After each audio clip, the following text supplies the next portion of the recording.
I wonder if there's anything interesting on the Call of Duty mobile subreddit today. Let's have a look.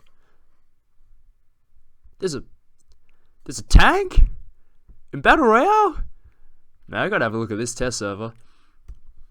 Guys, if you remember in my last update video, I said that there would be no public test server for this season's update because that was a statement that the developers released. Well, what they did instead was they went and released a Garena beta test server, which I guess is technically not lying. But anyway, here it is, and today we're going to be having a look at all the new things in this test server, and some of them are honestly pretty exciting.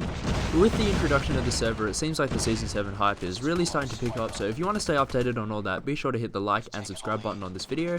But without further ado, let's get started.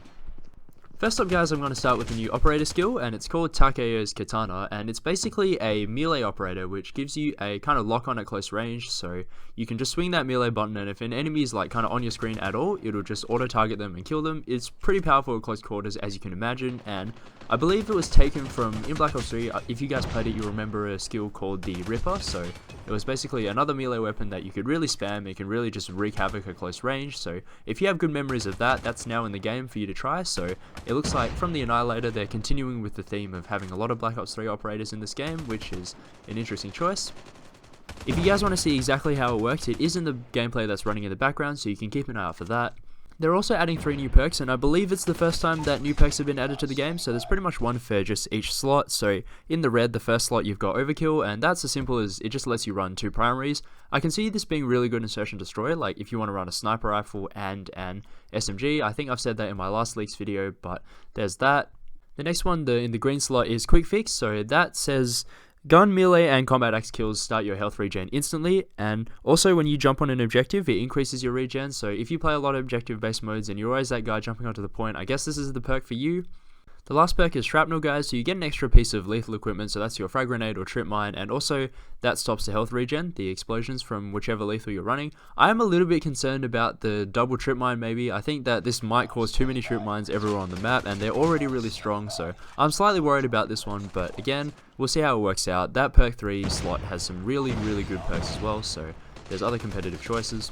We've got one new score streak as well. Some of you guys may recognize the cluster strike from the 2019 Modern Warfare game, and all this does pretty much is you open up a tablet like with the Predator missile or something, but instead you select a spot on the map, so it's kind of like the stealth chopper in that respect, and it pretty much just rains a whole bunch of bombs on that spot. It's pretty powerful, hits pretty hard, but obviously it's pretty loud, and once the initial kind of burst is over, most enemies will know to get out of the way. So even though I know some people are saying, oh, this thing lasts for ages, it's going to be OP, I don't think it'll be that broken, and 950 points is quite a lot, so I think this is a fairly well balanced score streak. But yes, I do agree that it could be an absolute nightmare on something like Hardpoint, because it will just clear enemies off the point for so long.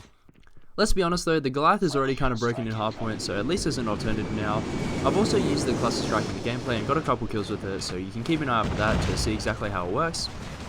For customization, they've also added calling cards, so these have been a big thing in a lot of the PC and console Call of Duty games, but basically it's a little like card that comes up under your name, maybe in kill cams, and definitely when you come, or if you place in the top 3 at the end of the match.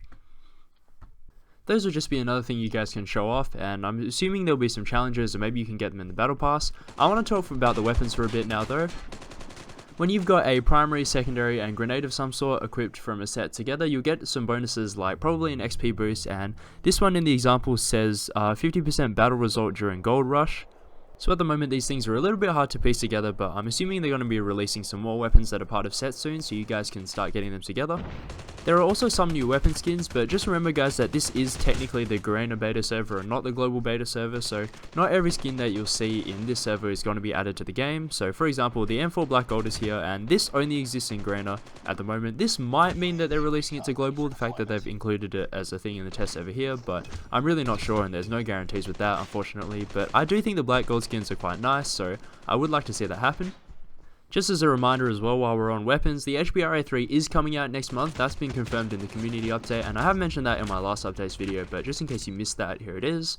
I know you guys are really excited about that, and I am too, so hopefully it's good, and hopefully the challenges aren't too much of a pain. I don't know if they're doing any other weapon balance changes in this update. I haven't tested yet, and I haven't heard any news about that, so hopefully that gun at least will stay the same as what it is now. There's also a new map coming called Tunisia, I believe. I'm not 100% sure how you say it, but I haven't really played on it, except I guess it's pretty colourful, so there's that to look forward to. New maps are always welcome though, so no complaints about that. just to finish off, I want to have a look at the Battle Royale changes that are coming, and yes, as I said in the intro, it looks like there is a tank coming to Battle Royale. I don't know if that's going to be an absolute balancing nightmare, because that seems really broken to me, but if you guys play Battle Royale more and have played around with it more, then definitely let me know what you think. Honestly, it does sound like a lot of fun, but also a lot of pain, and probably a bit of an easy win to whoever gets it. The other changes that I think are pretty cool are the new areas that are coming, so that's always interesting. They're changing up the map a bit and adding some more stuff, but also the weapons and vending machines. I think that's really good. The vending machine idea is cool, and it's in a lot of other Battle Royales, so glad to see it finally implemented here. I'm not really a Battle Royale player, but if you guys want to see more Battle Royale content on this channel, definitely let me know, because I could take a look at it.